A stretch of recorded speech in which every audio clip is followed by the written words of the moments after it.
오늘 살펴보실 하나님의 말씀은 신약성경 고린도후서 1장 8절로 9절의 말씀입니다. 우리 큰 목소리로 교독하도록 하겠습니다. 제가 먼저 봉독합니다. 형제들아, 우리가 아시아에서 당한 환난을 너희가 모르기를 원하지 아니하노니 힘에 격도로 심한 고난을 당하여 살 소망까지 끊어지고, 우리는 우리 자신이 사형 선고를 받은 줄 알았으니 이는 우리로 자기를 의지하지 말고 오직 죽은 자를 다시 살리시는 하나님만의 의지를 하십니다.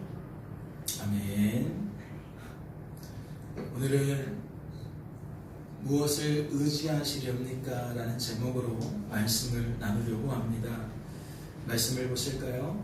하나님의 뜻으로 말미암아 그리스도 예수의 사도된 바울과 형제 디모데는 고린도에 있는 하나님의 교회와 또 온 아가야에 있는 모든 성도에게 하나님 우리 아버지와 주 예수 그리스도로부터 은혜와 평강이 있기를 원하노라.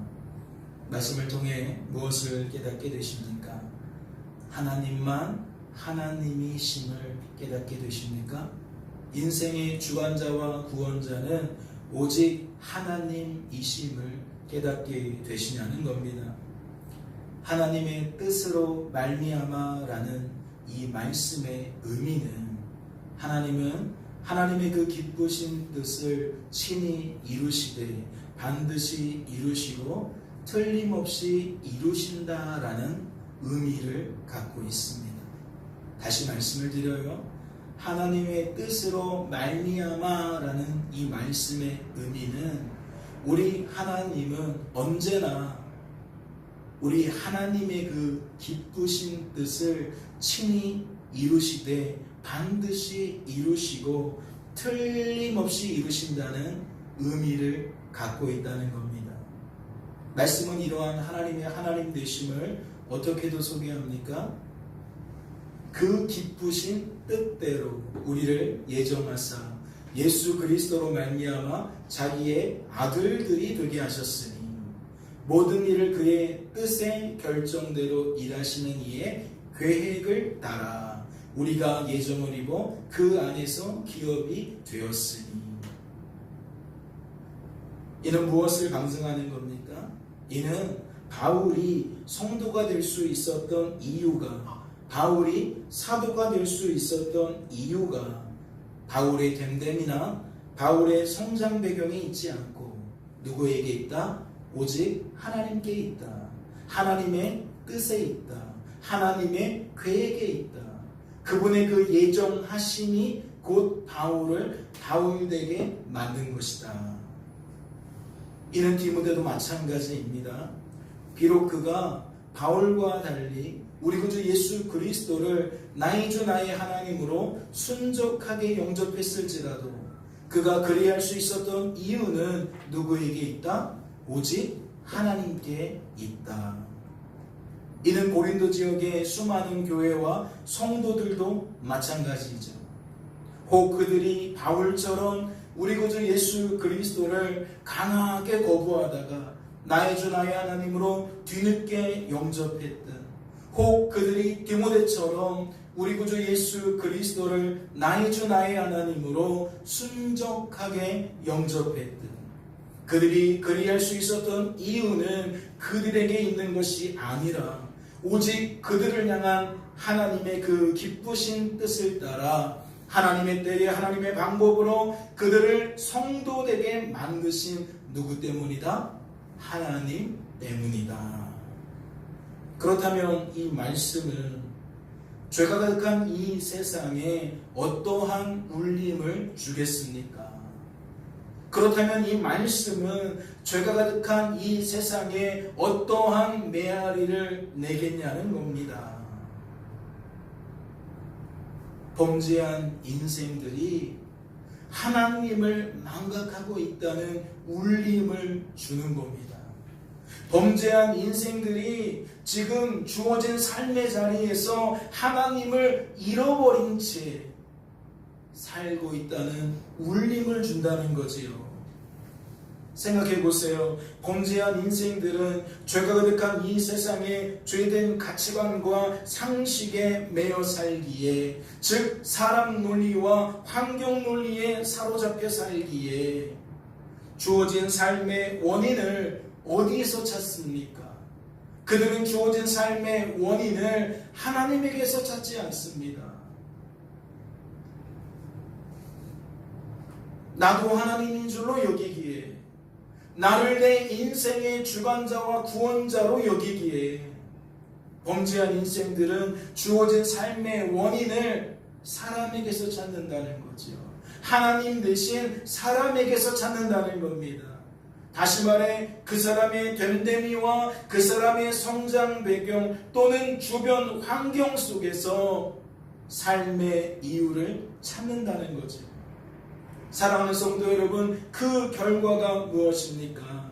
하나님을 바라보지 못하고 하나님이 아닌 것들을 바라보는 그 결과가 무엇이냐는 거예요. 그들은 하나님께 영광 돌리지 않습니다. 주어진 삶의 원인을 하나님에게서 찾지 않으니까 하나님께 영광 돌리지 않는다는 거죠. 사람에게 찾으면 사람에게 영광 돌리는 거 아닙니까? 그들은 하나님 때문에, 다시 말하면 즐거워하지도 않는 겁니다. 이러한 결과가 하나님 때문이라고 여기지 않으니까 하나님 때문에 그들은 즐거워하지 않는다는 거죠. 이는 그들이 하나님을 찬송하지 않는다는 것이고, 이는 그들이 하나님께 감사하지 않는다는 겁니다. 그렇다면 범죄한 인생들은 그들의 입술을 가지고 누구를 찬송하겠습니까?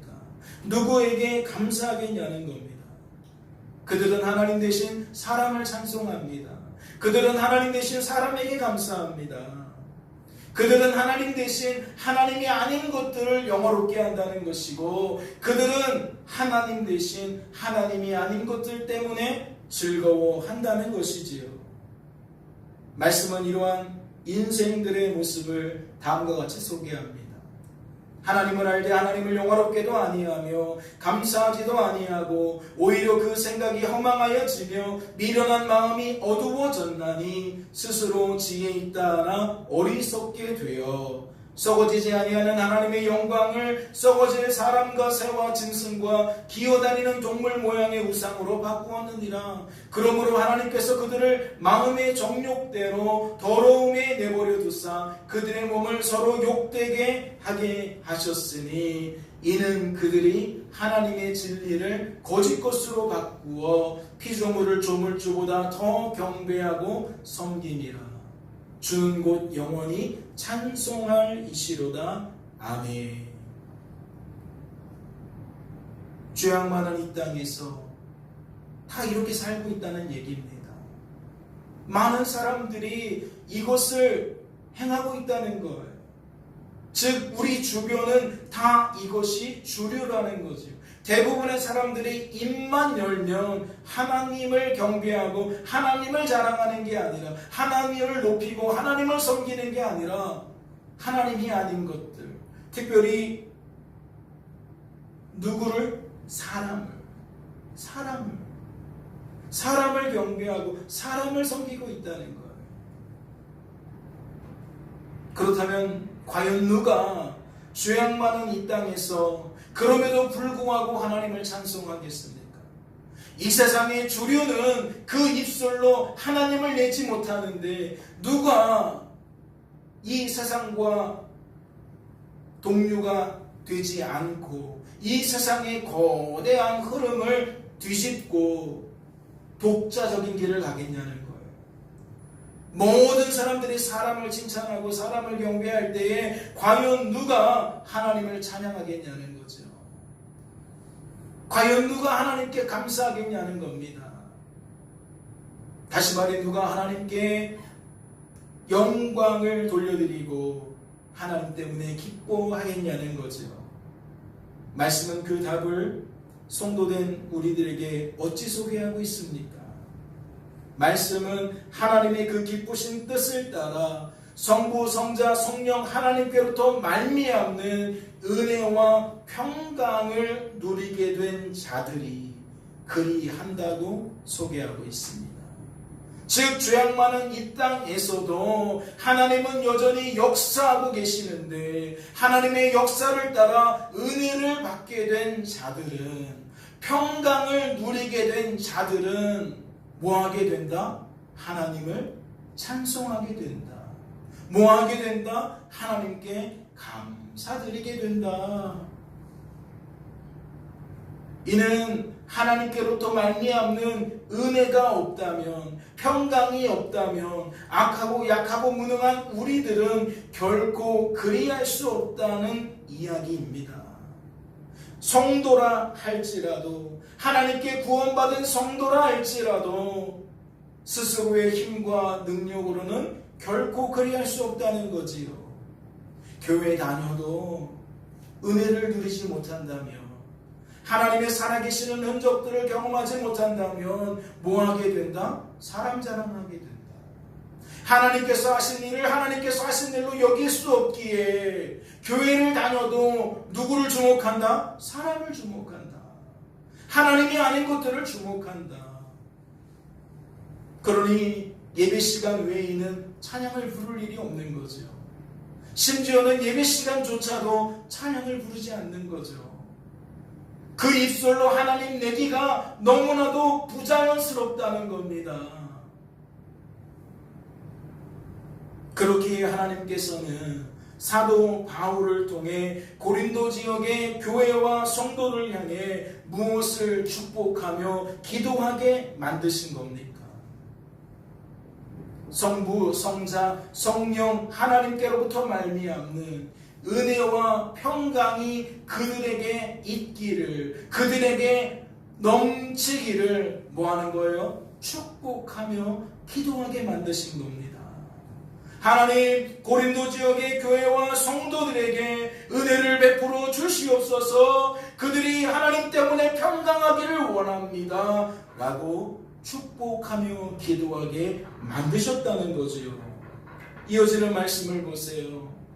찬송하리로다 그는 우리 주 예수 그리스도의 하나님이시요 자비의 아버지시요 모든 위로의 하나님이시며 우리의 모든 환난 중에서 우리를 위로하사 우리로 하여금 하나님께 받는 위로로서 모든 환난 중에 있는 자들을 능히 위로하게 하시는 이시로다. 말씀을 통해 여러분은 무엇을 발견하십니까? 고린도 지역의 교회와 성도들이 하나님을 찬송하지 못하고 있음을 발견하십니까? 고린도 지역의 교회와 성도들이 하나님께 감사하지 못하고 있었음을 발견하시냐는 겁니다. 그리할 수 없었던 이유가 무엇입니까? 그들은 왜 찬송하지 못했냐는 거지요. 그들은 왜 감사하지 못했냐는 겁니다. 말씀을 보니 그들은 주어진 삶 속에서 그들이 겪게 되어진 환난 때문에 그리할 수가 없었습니다. 다시 말해 환난이라는 것이 그들의 생각과 감정과 의지를 변화시켰다는 거지요. 죄에 사로잡히게 만들었다는 겁니다. 그들은 환난 때문에 더 이상 하나님을 찬송할 수 없었다는 것이고, 그들은 환난 때문에 더 이상 하나님께 감사할 수 없었다는 거지요. 그렇다면 이것은 무엇을 방증하는 걸까요? 왜 성도임에도 불구하고 그는 환난 때문에 이와 같이 무너질 수밖에 없었냐는 겁니다. 이는 그들이 환난 때문에 하나님을 망각하게 되었기 때문입니다. 이는 그들이 환난 때문에 하나님을 잊어버린 채 살게 되었다는 것이지요. 이는 이러한 의미도 됩니다. 그들은 죄가 가득한 이 세상에 죄된 상식과 가치관에 사로잡혔다는 거예요. 이 땅의 상식과 가치관이 무엇입니까? 환난을 기뻐합니까? 환난을 즐겨합니까? 환난을 좋은 것으로, 복된 것으로 받아들일 수 있냐는 거예요. 이 땅의 상식과 가치관은 그리 여기지 못하게 만듭니다. 그들은 환난 때문에 사람 논리와 환경 논리에 붙들리게 되어진 겁니다. 즉 하나님을 바라봐야 되는 그들이 하나님을 잊어버린 채 뭐만 바라보기 시작했어요? 사람만 바라보기 시작했어요. 내가 이 환난을 당하는 이유가 무엇일까? 아, 맞아.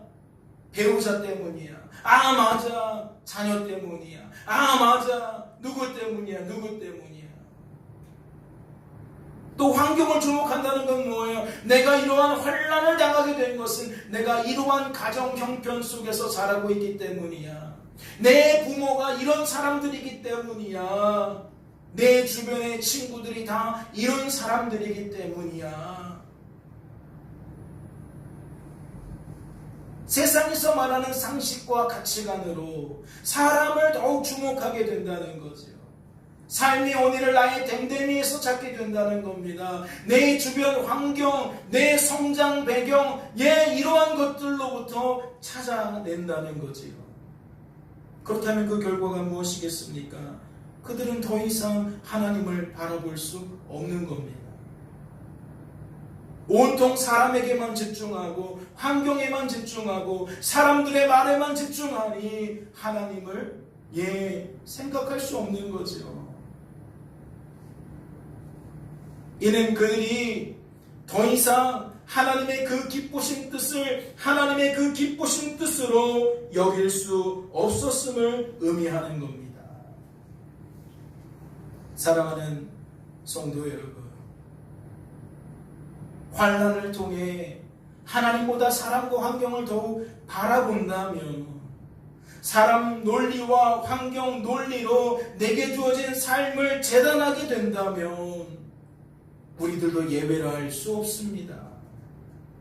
하나님의 그 기쁘신 뜻이 더 이상 나에게 기쁘신 뜻으로 여겨질 리가 만무하다는 거지요.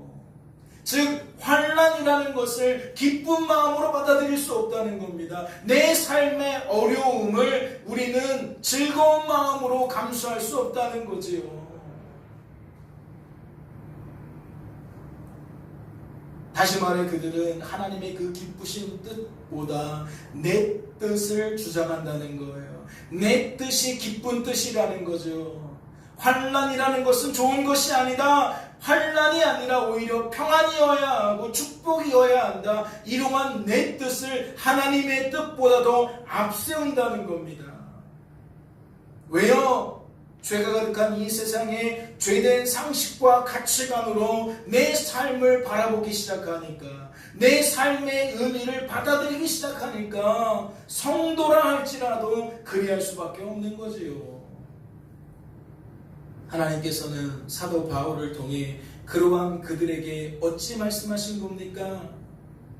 하나님은 하나님을 모든 위로의 하나님으로 소개하신 겁니다. 하나님은 하나님을 모든 환난 중에 있는 자들을 능히 위로하게 하시는 하나님으로 소개하셨다는 거지요. 이는 어떠한 의미겠습니까? 환난 중에 누굴 만날 수 있다?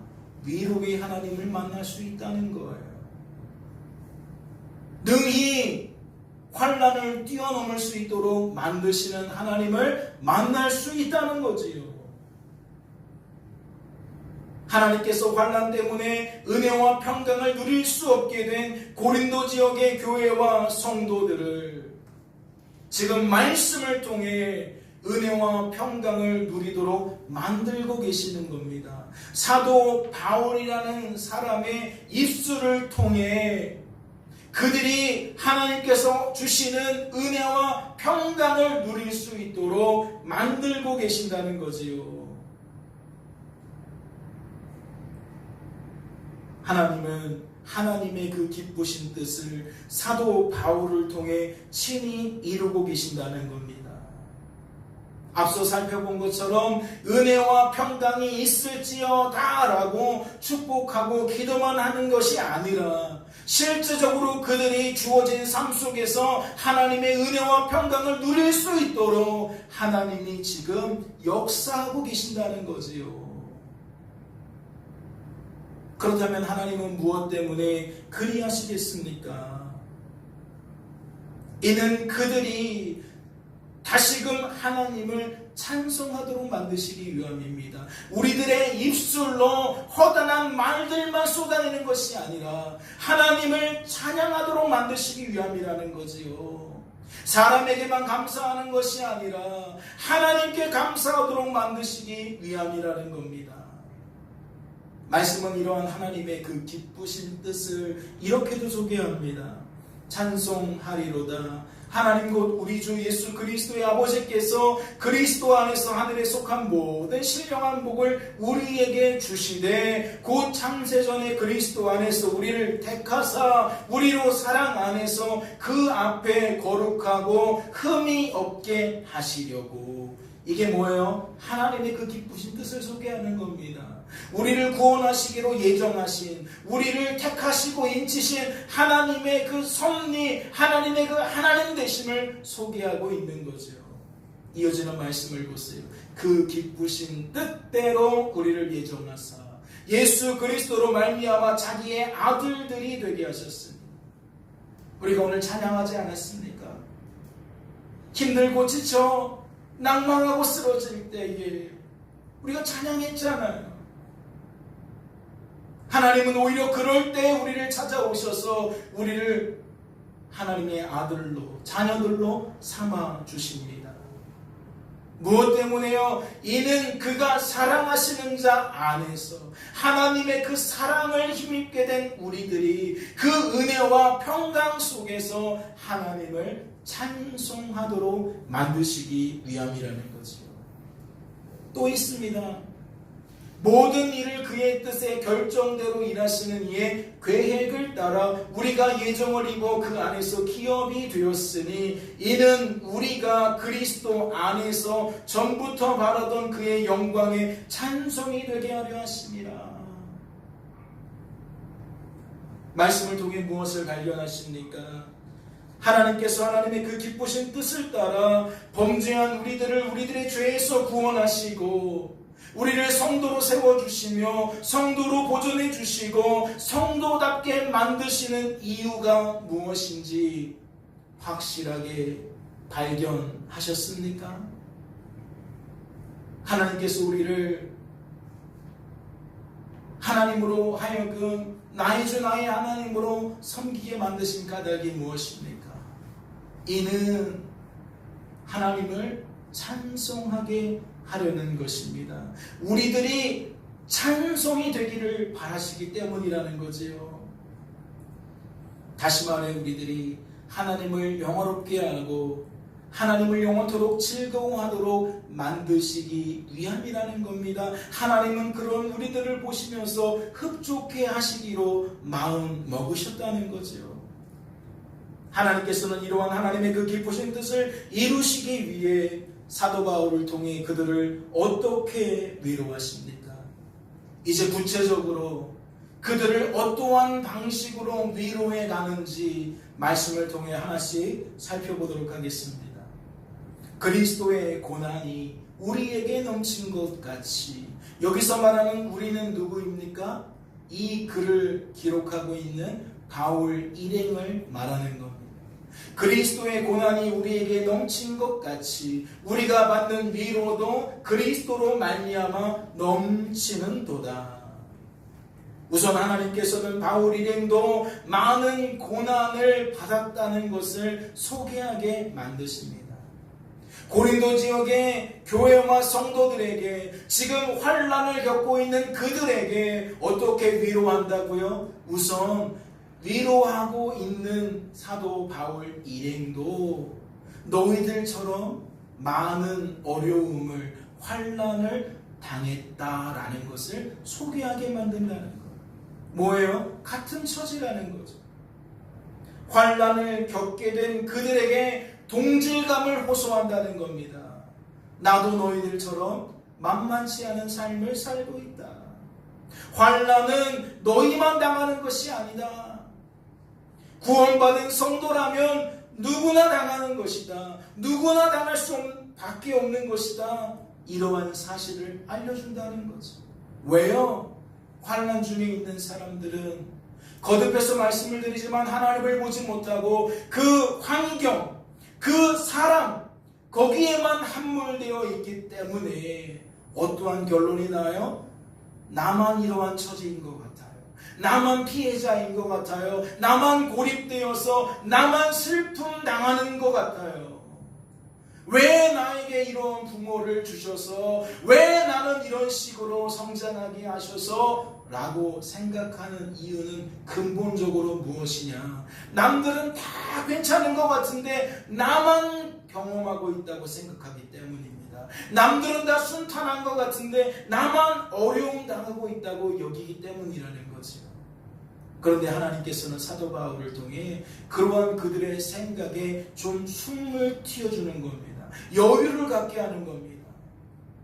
너희들만 그런 것이 아니라, 너희들만 그렇게 힘든 것이 아니라, 예수 믿는 우리 역시 너희보다 더 힘든 일들을 만났다. 그리고 하나님께서는 바울 일행이 고난을 통해 오히려 많은 위로를 받게 되었음을 소개하게 만드십니다. 환난은 환난으로서 끝이 아니다. 환난은 위로와 세트로 찾아온다. 어려움은 어려움으로 끝나는 것이 아니다. 어려움은 즐거움으로 함께 찾아오게 된다. 환난 중에 있는 사람들은 미래를 보지 못합니다. 깊은 터널 안에 갇혀있는 것처럼 여기기 때문에 좋은 날이 올까, 내게도 과연 이 어려움에서 벗어나는 그런 날이 올까라는 생각에 사로잡혀 살잖아요. 그런데 하나님은 사도 바울을 통해, 그 일행을 통해 또다시 그들의 숨통을 열어주는 겁니다. 아니다. 환난이 끝이 아니다. 어려움이 끝이 아니다. 환난과 어려움 뒤에는 하나님이 예비하신 축복이 있다. 그 축복을 뭐라고 소개하는 거예요? 위로라고 소개하는 거예요. 환난 중에 오히려 성도다워진다는 거지요. 성도로 보존하게 된다는 겁니다. 그러니 환난 중에 있었던 고린도 지역의 모든 교회와 성도들에게 하나님은 사도 바울 일행을 통해 뭐 하시는 겁니까? 소망을 갖게 만드시는 겁니다. 환난에만 집중되었던 그들의 시선을 모든 위로의 하나님이신, 그들을 모든 환난 중에서 능히 위로하게 하실 수 있는 하나님께 돌리기 위함이라는 거지요. 시선을 하나님께로 고정시키기 위함이라는 겁니다. 이어지는 말씀을 보세요. 우리가 환난 당하는 것도 너희가 위로와 구원을 받게 하려는 것이요, 우리가 위로를 받는 것도 너희가 위로를 받게 하려는 것이니 이 위로가 너희 속에 역사하여 우리가 받는 것 같은 고난을 너희도 견디게 하느니라. 앞서 살펴보았던 하나님의 의도가, 하나님의 그 기쁘신 뜻이 조금 더 구체적으로 드러나고 있습니다. 우선 하나님께서는 바울 일행이 복음을 전하다가 환난당하게 된 것은 고린도 지역의 교회와 성도들이 우리 구주 예수 그리스도를 통해 진정한 위로와 구원을 받게 하기 위함임을 소개하게 만드십니다. 즉 나의 환난은 아무 의미 없는 환난이 아니라는 거죠. 나의 환난은 나에게도 유익이 있지만 내 주변에 누군가에게도 유익이 있는데 어떠한 유익이 있느냐? 하나님을 만나는 유익이 있다는 거예요. 죄 때문에 하나님을 보지 못하던 인생들이 하나님 만나는 은혜가 있다는 거지요. 그래서 하나님 만남으로 진정한 위로가 무엇인지, 구원이 무엇인지 깨닫게 된다는 겁니다. 바울 일행은 지금 그것을 소개하고 있어요. 우리 구주 예수 그리스도가 십자가에서 고난당하심으로 우리들이 구원받을 수 있게 된 것처럼 하나님은 오늘날 내가 환난당함으로 너희들이 구원받게 만드실 뜻이 있다. 그러한 은혜를 우리가 먼저 경험했고 너희들도 이제 경험할 수 있을 것이다 라고 소개하고 있다는 거지. 그리고 하나님께서는 바울 일행이 환난 중에 위로를 받게 된 것은 고린도 지역의 모든 교회와 성도들이 바울 일행처럼 성부, 성자, 성령 하나님께로부터 말미암는 은혜와 평강을 누리게 하시기 위함임을 소개하게 만드십니다. 그리고 하나님께서는 진정한 위로와 구원을 받게 된 바울 일행이 고난이라는 긴 터널을 능히 견뎌냈던 것처럼 고린도 지역의 교회와 성도들 역시 능히 견뎌낼 수 있음을 강조하고 있어요. 끝이라고 생각하지 말라는 거예요. 환난 당한다고 해서 그것이 마지막이라고 생각하지 말라는 거죠. 하나님 만나면 오히려 길이 열립니다. 하나님 만나면 오히려 새로운 길을 찾게 되어지게. 거듭해서 말씀을 드리지만 하나님은 지금 뭐 하신다고요? 그들의 시선을 하나님께 돌리고 있다는 거예요. 하나님을 잊어버린 그들에게 하나님이 어떠한 분이신지를, 어떠한 계획을 갖고 계시는지를 기억나도록 만드시고 있다는 거죠. 다시 말해 은혜와 평강을 누리지 못하던 그들이 은혜와 평강을 누릴 수 있도록 만들고 계신다는 겁니다. 이어지는 말씀도 보세요. 너희를 위한 우리의 소망이 견고함은 너희가 고난에 참여하는 자가 된 것 같이 위로에도 그러할 줄을 압니다. 하나님께서는 바울 일행이 이러한 하나님의 그 기쁘신 뜻을 확신하고 있음을 소개하게 만드십니다. 전하는 이가, 복음을 외치는 이가 굳건한 믿음을 가지고 외칠 수 있도록 만드신다는 거죠. 이는 환난 때문에 상대적으로 흔들리고 있었던, 요동치고 있었던 고린도 지역의 교회와 성도들이 하나님 바라봐야 되겠다, 하나님 더 의지해야 되겠다 라는 마음을 먹게 만드는 겁니다. 그들이 성령 충만했던 바울 일행처럼, 믿음 충만했던 바울 일행처럼, 말씀 곧 복음이 충만했던 바울 일행처럼 주어진 삶 속에서 그리할 수 있도록 만들기 위함이라는 거죠. 이어지는 말씀도 보세요. 형제들아, 우리가 아시아에서 당한 환난을 너희가 모르기를 원하지 아니하노니 힘에 겹도록 심한 고난을 당하여 살 소망까지 끊어지. 너희들이 당하는 환난보다 우리들이 당했던 환난이 훨씬 중하다라는 의미예요. 우리는 우리 자신이 사형 선고를 받은 줄 알았으니 우리는 그 어려움을 통하여 죽게 될 거라고 생각했다. 이는 우리로 자기를 의지하지 말고 오직 죽은 자를 다시 살리시는 하나님만 의지하게 하십니다. 죽음이라는 것이 가장 큰 공포입니다. 죽음이라는 것이 가장 큰 환난이에요. 그걸 뛰어넘을 수 있어요? 뛰어넘을 수 없어요. 뛰어넘을 수 없기 때문에 돈이 없으면 절절 매는 거고, 건강이 없으면 절절 매는 거고, 사람이 주변에 없으면 절절 매는 거예요. 혹시 이러다가 내가 해를 당하는 것은 아닐까? 그 해의 끝이 죽음은 아닐까? 그러니까 죽음의 공포 때문에 돈이 없으면 절절 맨다는 것이고, 건강이 없어지면 절절 맨다는 것이고, 나를 돕는 주변 사람들이 없으면 절절 매게 된다는 거예요. 그런데 사도 바울 일행은 뒤집고 있는 거예요. 우리들은 죽을 것 같은 환난을 경험했는데, 죽을 것 같은 그 위기와 어려움 속에서 우리들은 무엇을 깨달았다? 이는 우리로 자기를 의지하지 말고 오직 죽은 자를 다시 살리시는 하나님만 의지하게 하십니다. 내용이 무엇과 겹쳐요? 오직 영화를 악망하라는 그 메시지와 겹쳐요. 열방을 의지하지 말고, 사람 바라보지 말고, 우상을 자랑하지 말고 정신을 차려라. 진정한 위로를 구해라. 그러한 것들로부터 허망한 위로를 찾지 말고 하나님 안에서 진정한 위로를 찾아라.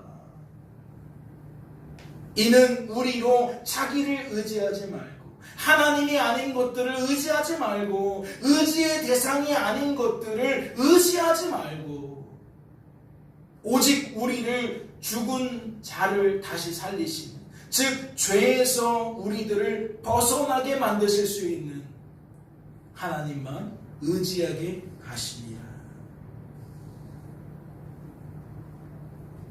바울 일행은 환난을 통해 하나님만 하나님이시구나, 인생의 주관자와 구원자는 오직 하나님이시구나 라는 것을 깨닫게 된 겁니다.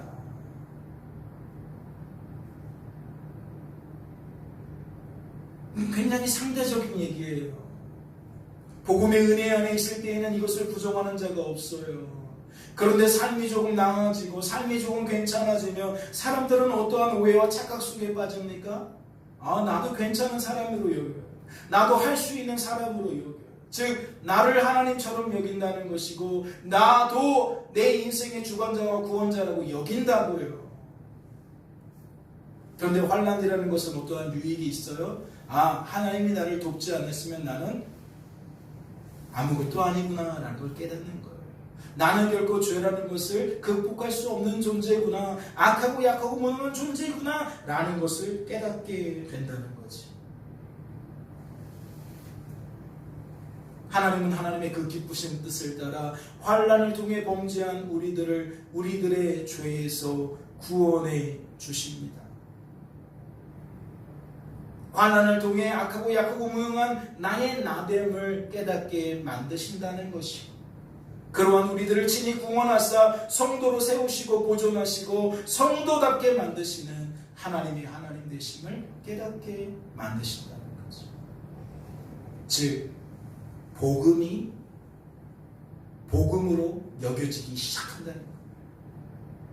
복음이 복음으로 내 안에서 능력으로 나타나면, 은혜로 나타나면 우리는 주어진 삶 속에서 사람과 환경 바라보지 않고 하나님 바라보게 된다는 거죠. 하나님 의지하게 된다는 거죠. 하나님 자랑하게 된다는 겁니다.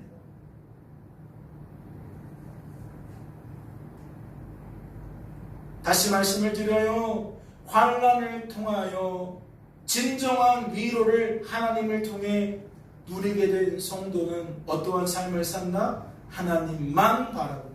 하나님만 의지한다. 하나님만 자랑한다. 이는 어떠한 의미입니까? 육신의 안목으로 보여지는 이 사람과 환경을 통해 오히려 하나님을 더욱 바라보게 된다는 거예요. 의지하게 된다는 거예요. 자랑하게 된다는 거예요. 그래서 성도다운 사람과 그렇지 않은 사람들은 주어진 삶 속에서 무엇이 달라요? 말이 달라요. 말하는 게 달라요. 삶의 태도가 달라요. 한 사람은 입만 열면 하나님인 거고, 한 사람은 입만 열면 사람인 거예요. 환경인 거예요. 끝으로 말씀을 보세요. 그가 이같이 큰 사망에서 우리를 건지셨고 또 건지실 것이며 이후에도 건지시기를 그에게 바라노라.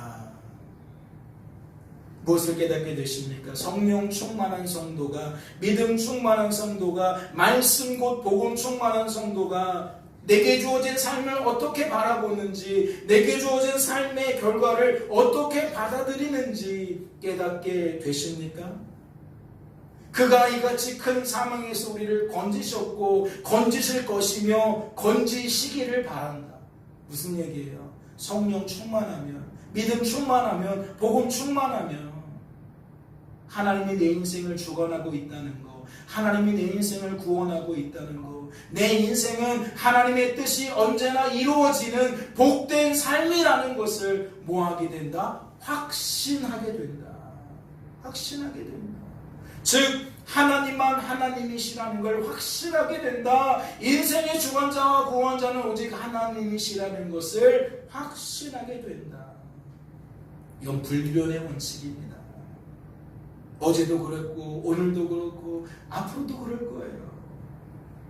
그러니 성령 충만해야겠지요. 믿음 충만해야겠지요. 복음 충만해야 되겠지요. 그래야만 우리가 성도다울 수 있으니 우리는 사모해야 된다라는 겁니다. 깨닫는 은혜가 있으시기를 주님의 이름으로 소망합니다. 하나님 아버지 감사합니다. 우리를 사랑하셔서 오늘도 복음의 그 빛을 생명의 그 빛을 밝히 비춰주시니 감사합니다. 악한 마귀들은 말씀을 들어도 깨닫지 못하도록 회방합니다. 우리 안에 있는 우리의 쓴뿌리로 말미암아 말씀이 열매 맺지 못하도록 자꾸만 방해합니다. 그러나 우리가 어찌 그 마귀를 신경 쓰리요.